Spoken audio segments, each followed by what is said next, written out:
Hello everyone, I Dr. Vijay Swastav welcome you on my YouTube channel MISCOM 30 Exploring Mystery of Chemistry। इस video lecture में हम electrochemistry का वो section देखेंगे जिसमें हम इलेक्ट्रोलिटिक कंडक्शन के बारे में जानेंगे।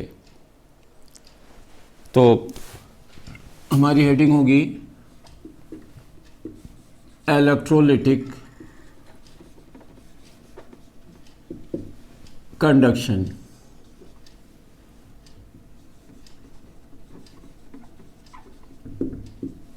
यानी कह सकते हैं कि विद्युत अपघटनी चालन।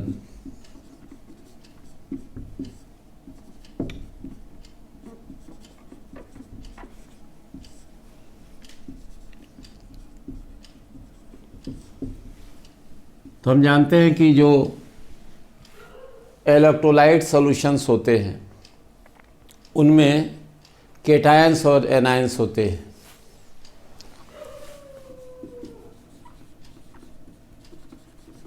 इलेक्ट्रोलाइट सॉल्यूशंस यानी विद्युत अपघट्यों के विलयन, इनमें केटायंस है और एनायंस है। केटायंस को हम C+ से रिप्रेजेंट कर रहे हैं, एनायन को A से रिप्रेजेंट कर दे रहे हैं। तो ये अपोजिटली चार्ज आयंस उसमें होते हैं। तो जब हम किसी इलेक्ट्रोलिटिक सेल या विद्युत अपघटनी सेल में, हालांकि ये सेल है जिसमें इलेक्ट्रोड्स लगे हैं, ये लेफ्ट हैंड साइड में एनोड और राइट हैंड साइड में कैथोड। इसमें इलेक्ट्रोलिटिक सॉल्यूशन है और इनमें हम इलेक्ट्रिसिटी पास कर रहे हैं एक बैटरी से।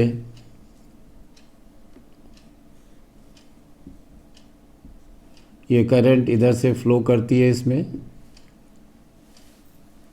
और ऐसे जो थी वो बाहर निकलती है। तो जब इसमें करंट फ्लो करती है यानी हम इलेक्ट्रिक पोटेंशियल अप्लाई करते हैं, तो केटायंस जो होते हैं वो कैथोड की ओर और एनायंस जो होते हैं वो एनोड की ओर मूव करते हैं। यानी जो आयंस होते हैं उनका मूवमेंट होता है। जो केटायन होगा वो कैथोड की ओर और जो एनायन होगा वो एनोड की ओर ऐसे माइग्रेट करेगा और इसमें कंडक्शन होगा, जिसको हम बोलेंगे या कहेंगे इलेक्ट्रोलिटिक कंडक्शन, विद्युत अपघटनी चालन। अब इस कंडक्शन के समय जो सॉल्यूशन होता है वो भी करंट के फ्लो को अपोज करता है, यानी वो भी रेसिस्टेंस अप्लाई करता है। तो हम कह सकते हैं कि जो एक्सपेरिमेंट्स हैं उनकी बेसिस पर ये कंफर्म हुआ है कि जो इलेक्ट्रोलाइट सॉल्यूशंस होते हैं वो भी कंडक्टर्स की तरह से बिहेव करते हैं। यानी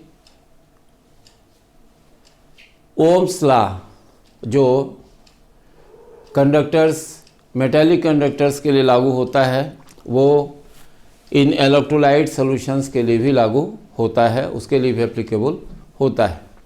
तो हम पहले जानेंगे अब कुछ बेसिक टर्म्स के बारे में इस कंडक्शन से रिलेटेड। तो बेसिक टर्म में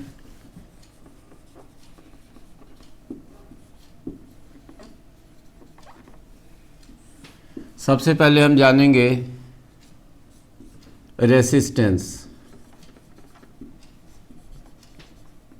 रेसिस्टेंस यानी प्रतिरोध।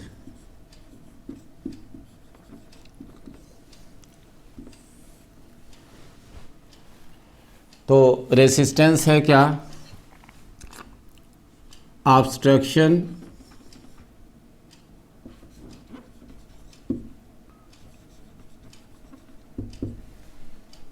in flow of current.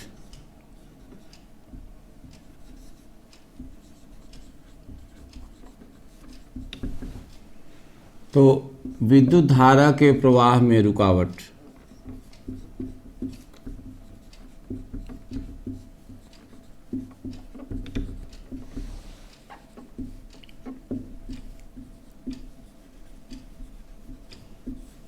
तो ये जो ऑब्स्ट्रक्शन है वो रेसिस्टेंस है, और किसी मेटालिक कंडक्टर का जो रेसिस्टेंस होता है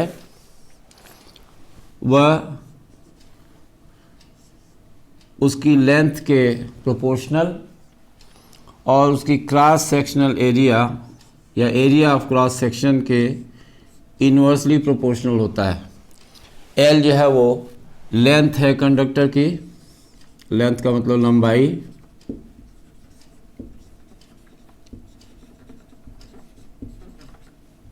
चालक की लंबाई,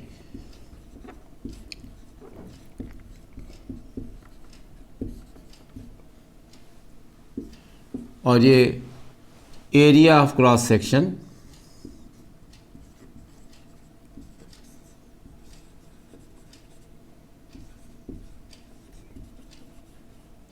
मतलब अनुप्रस्थ काट का क्षेत्रफल।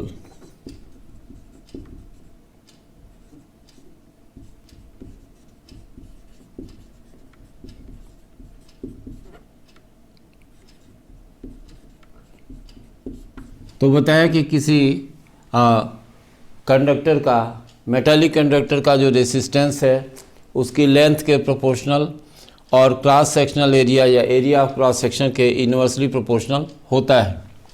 तो इन दोनों को अगर हम कंबाइन कर दें तो हम कह सकते हैं कि R proportional to L upon A, और R equals to a constant rho into L upon A।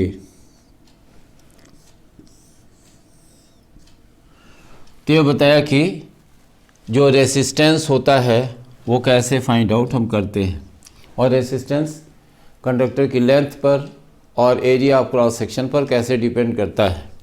तो ये फार्मूला रेसिस्टेंस के लिए है R equals to rho into L upon A, जहाँ रो प्रोपोर्शनलिटी कांस्टेंट है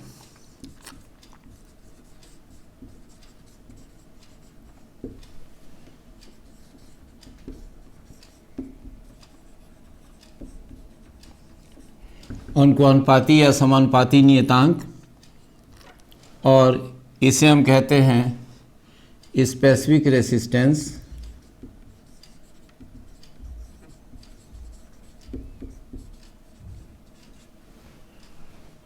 और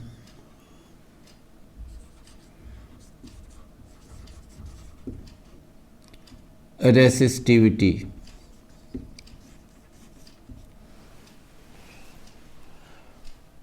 तो विशिष्ट प्रतिरोध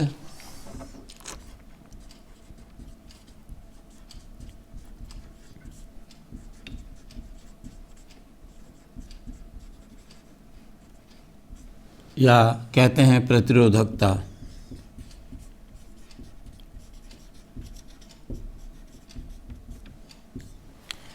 जो यूनिट है R की,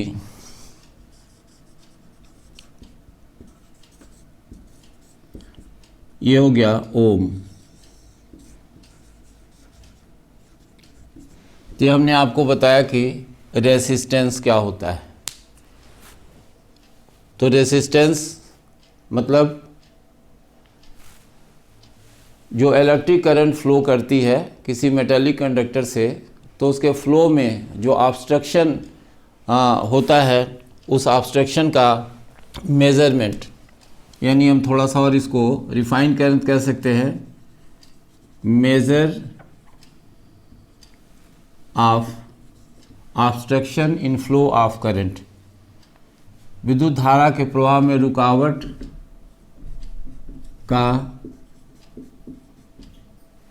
रुकावट की माप। तो ऐसे थोड़ा सा मॉडिफाई कर सकते हैं इसको। तो आप ये स्क्रीनशॉट ले सकते हैं। ये हमने आपको बताया रेसिस्टेंस के बारे में।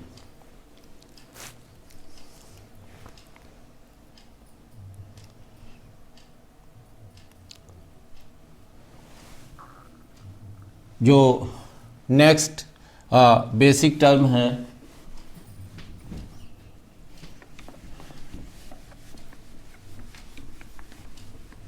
वो है कंडक्टेंस।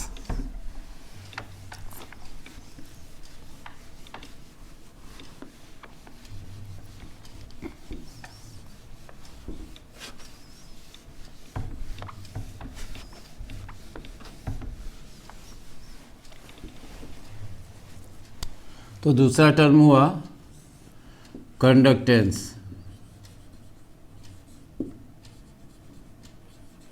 यानी हिंदी में इसे कहते हैं चालकत्व।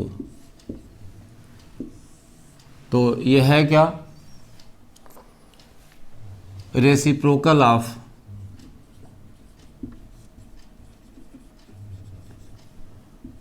रेसिस्टेंस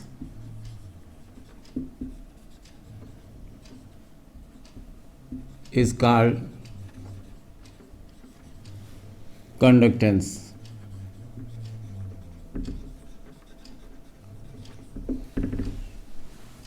प्रतिरोध के व्युत्क्रम को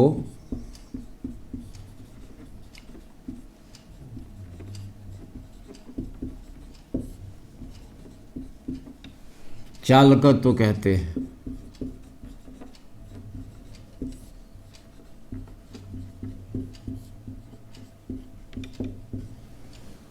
तो इसे हम G से रिप्रेजेंट करते हैं। तो G इक्वल्स टू है 1/R।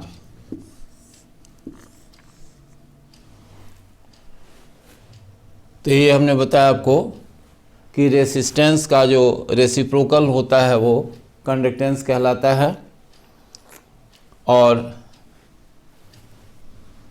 कह सकते हैं कि it is a measure of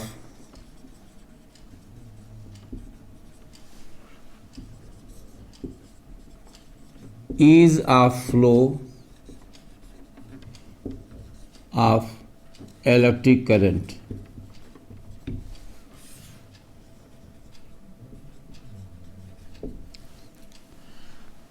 यानी विद्युत धारा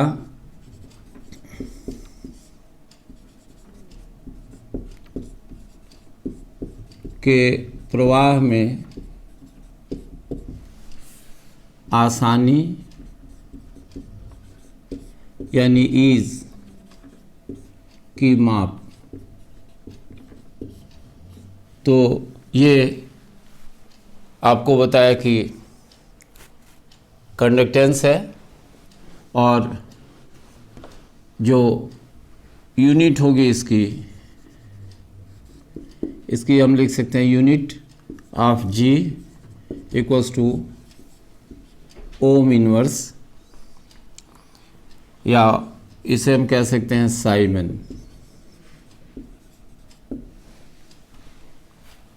तो ये बताया आपको कि जो कंडक्टेंस है वो क्या होता है। अब हम बात करेंगे आपसे नेक्स्ट जो टर्म होगा वो स्पेसिफिक कंडक्टेंस या कंडक्टिविटी।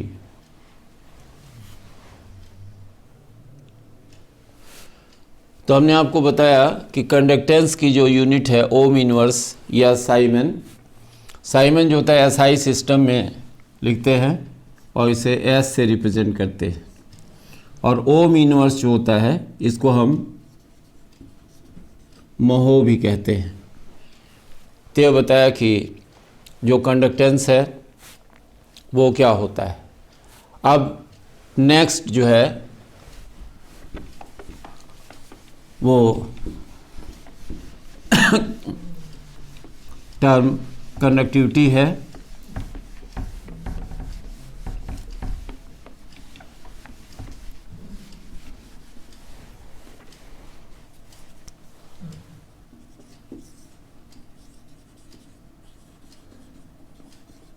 कंडक्टिविटी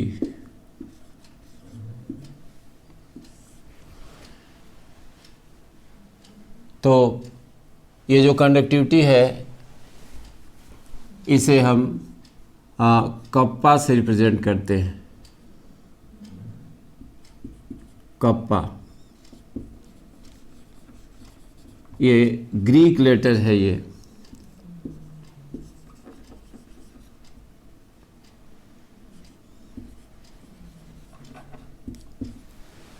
तो जो कंडक्टिविटी है ये रेसिप्रोकल होती है रेसिस्टिविटी की, यानी कह सकते हैं reciprocal of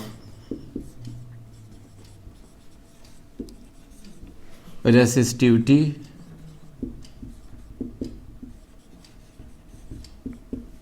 is called conductivity।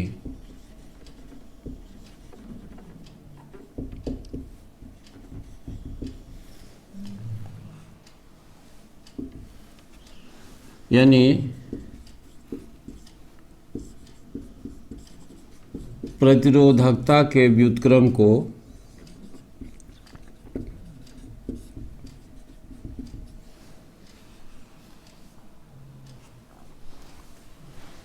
चालकता कहते हैं।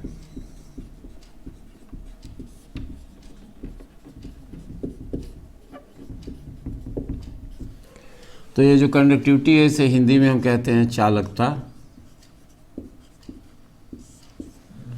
अब इसे हम कप्पा से रिप्रेजेंट कर रहे हैं तो कह सकते हैं कि कप्पा इक्वल्स टू 1/ρ। जो रो है ये आपको पता है कि ये रेसिस्टिविटी है और रेसिस्टिविटी का जो रेसिप्रोकल है वो है कंडक्टिविटी। जो यूनिट होगी इसकी यूनिट इसकी ओम इनवर्स, मीटर इनवर्स और साइमन मीटर इनवर्स।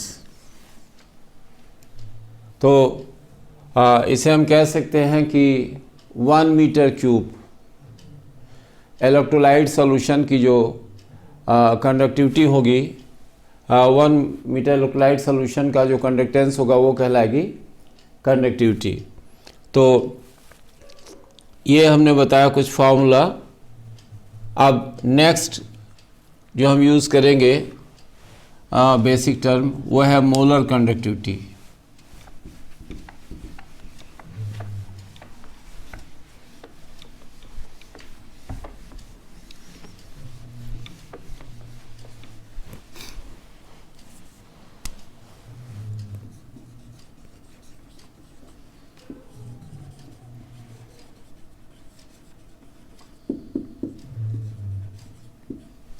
मोलर चालकता।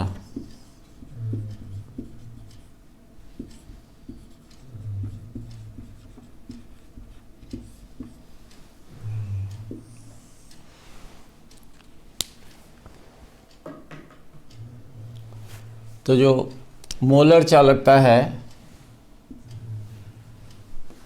कह सकते हैं कि it is the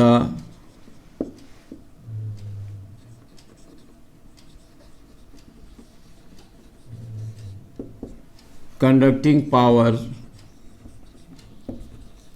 of ions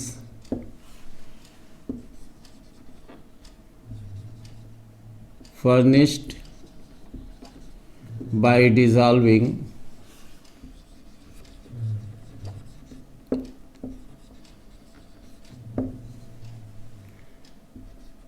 1 mole of electrolyte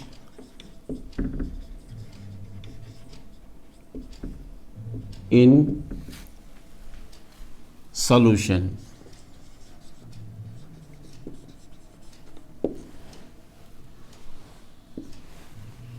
यानी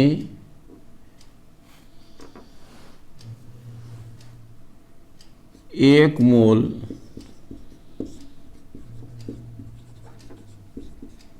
विद्युत अपघट्य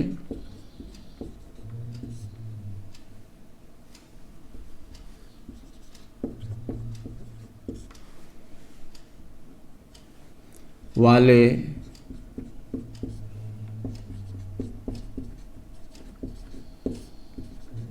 विलयन में उपस्थित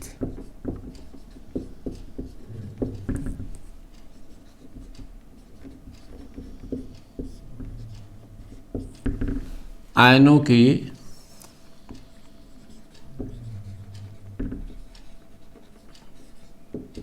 कंडक्टिंग पावर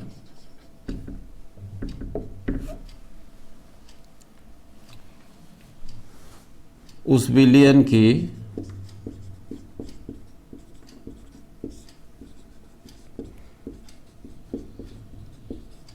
मोलर चालकता कहलाती है।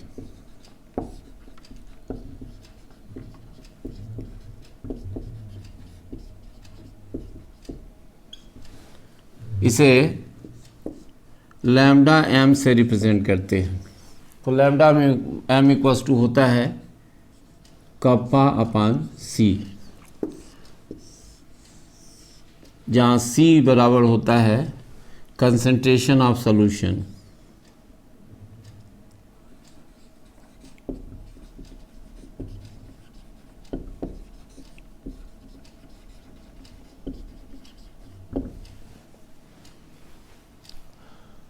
तो ये बताया हमने कि मोलर कंडक्टिविटी क्या होती है। अब जो नेक्स्ट टर्म है वो है इक्विवेलेंट कंडक्टिविटी या तुल्यांकी चालकता। तो थोड़ा से हम चेंज कर रहे हैं इसमें, और उम्मीद करेंगे कि जो डिफिनीशन होगा वो आपको समझ में आएगा। इसमें यहाँ मेंशन कर रहे हैं इक्विवेलेंट कंडक्टिविटी यानी तुल्यांकी चालकता। तो तुल्यांकी चालकता भी बिल्कुल इसी तरह से डिफाइन की जाती है, थोड़ा सा अंतर है इसमें। देखिए हमने लिखा है it is the conducting power of ions furnished bye dissolving 1 mole of electrolyte in solution. अगर 1 मोल इलेक्ट्रोलाइट डिजॉल्व है तो ये कहलाती है मोलर कंडक्टिविटी। लेकिन अगर सॉल्यूशन में हम यहाँ मेंशन करें कि 1 ग्राम इक्विवेलेंट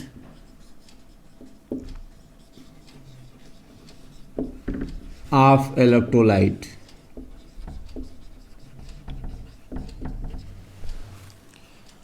तो ये हो जाएगी इक्विवेलेंट कंडक्टिविटी। या हम यहाँ अगर कहें तो 1 ग्राम तुल्यांक, 1 ग्राम तुल्यांक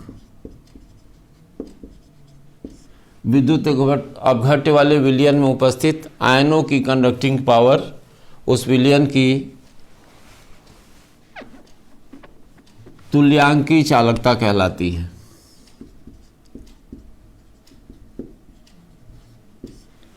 तो यह डिफिनीशन है, और इसमें लैम्डा एम नहीं लिखा जाता बल्कि इसमें हम लैम्डा ई क्यू यहाँ लिख देते हैं इक्विवेलेंट, और यहाँ भी ई क्यू मेंशन कर देते हैं। तो कंसंट्रेशन ये भी है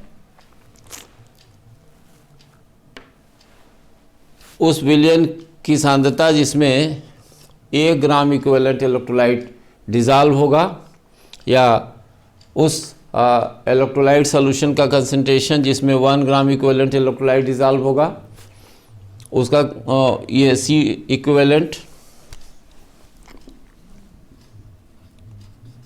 तो अब हम इसे एक बार फिर से देख सकते हैं, इक्विवेलेंट कंडक्टिविटी या तुल्यांकी चालकता। तो हम बताया कि आपको it is the conducting power of the ions furnished bye dissolving 1 gram equivalent of electrolyte in solution, यानी 1 ग्राम तुल्यांक विद्युत अपघट्य वाले विलयन में उपस्थित आयनों की जो कंडक्टिंग पावर होगी, चालकता की जो क्षमता होगी, जो शक्ति होगी, वो कहलाएगी उस विलयन की तुल्यांकी चालकता। तो ये हमने आपको बताया कि जो बेसिक टर्म्स यूज होते हैं वो कौन कौन से यूज होते हैं। तो इस तरह से हमने आज आपको बेसिक टर्म्स के बारे में बताया इलेक्ट्रोलिटिक सॉल्यूशन या इलेक्ट्रोलिटिक कंडक्शन में यूज होने वाले जो टर्म्स हैं। तो अब हम आगे बात करेंगे कि कंडक्टिविटी कैसे मेज़र की जाती है और कंडक्टिविटी का जो वेरिएशन होता है कंसंट्रेशन में चेंज होने के साथ वो कैसे होता है। तो आज के वीडियो लेक्चर में फ़िलहाल इतना ही। नेक्स्ट वीडियो लेक्चर में हम मेज़रमेंट, सेल कांस्टेंट और variation of conductivity and molar conductivity with change in concentration, यानी सांद्रता में परिवर्तन के साथ कंडक्टिविटी और मोलर कंडक्टिविटी में जो परिवर्तन होता है उसके बारे में जानेंगे। तो आप वीडियोस देखते रहिए, अपने कमेंट्स मेंशन करते रहिए और चैनल को सब्सक्राइब कीजिए, लाइक कीजिए और शेयर कीजिए। और जो भी क्वेश्चंस, डाउट्स के हों उन्हें ज़रूर पूछिए। धन्यवाद।